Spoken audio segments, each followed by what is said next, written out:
James Archibald, you're a producer of wide experience, and you produced No Turning Back, which is to be premiered in Bristol next week. Now, what brings you to Bristol? Well, I've always liked Bristol. I think that Bristol, for me, is sort of hobbit land, because the general relationship of the press and the media, they talk about the Midlands, the North and the South East and the Southern thing, and Bristol gets left out. And therefore, when I want to do something which is out of the ordinary, I come to Bristol, because people don't seem to realise that Bristol exists, and I like it very much indeed. Now, your film is about a Bristol family, is that right? Yes, it is. Can you tell me a little about it? Well, it's about a family. The father works as a senior engineer in the Concorde team, and he has a wife and two children who are, one's at Bristol University and the other one's just leaving Henbury Comprehensive, taking her A-levels at 17 3/4. And it's really about the inability of this family to communicate one with the other, and the problems that arise out of that. I think a problem which is fairly worldwide, isn't only in Bristol. Has all the filming been done in Bristol? No, we went to France with Aerospatiale, who cooperated with us for a sequence on the French side of the Concorde. And you're using people, workers in Bristol in the film? Well, absolutely, yes. I mean, anybody on the Concorde operation, they play their own parts. Like Trubshaw, he plays his part, and everybody, and all the French people play their parts. And this was the interesting thing of the film, was to mix mainly professional actors and actresses with people who are doing the job. This must have created a few problems for you, I imagine. Not really, once they understood that we were all enthusiastic. That's the most important thing. Now, Monica Gray, can I come to you now? We're used to seeing you on HTV here in the Bristol area. Now, you're playing the mother, in the film. Yes. Can you tell me a little about your part? Yes. Well, she was originally very much in love with her husband. She still is.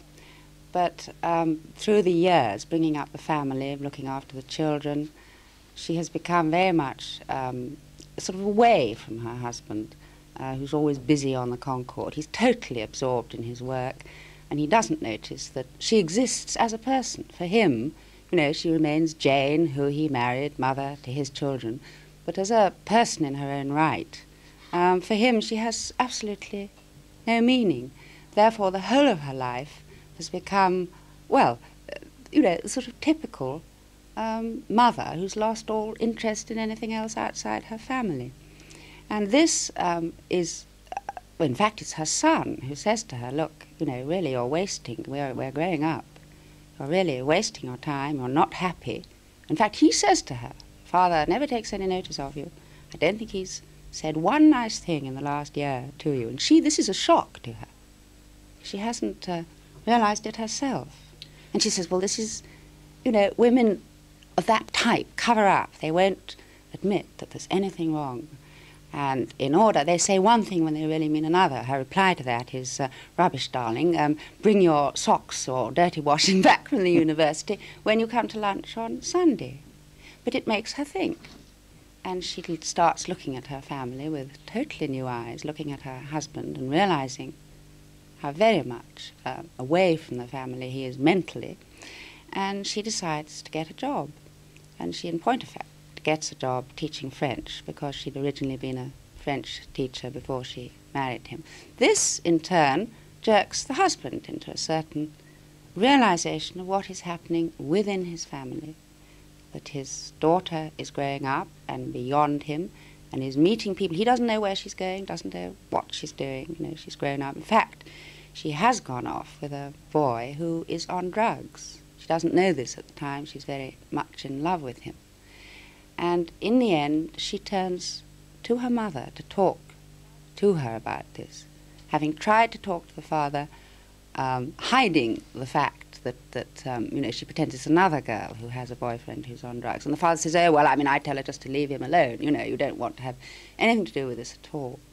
And so therefore, you see the conflict, you know, of a young girl growing up without having had the benefit of you know, in a real relationship with her mother and father. And this sort of thing, which you also see with the sun, is so, it happens in so many homes.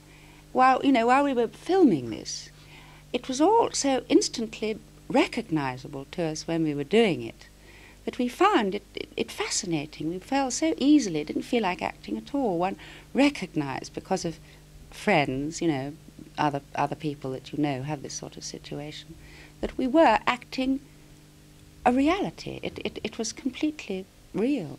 I found it fascinating to do. And also working with people. I mean, as James was saying, there were a few people who weren't actors, who were playing themselves. And, they also, we found it very easy to work with them. Sounds intriguing. Yes, it was Film very much of our It's time and lovely. with a lot of local interest too. Yes, it's great I wish fun. you lots of luck with Yeah. it. Monica Gray, James Archibald, thank you very much indeed.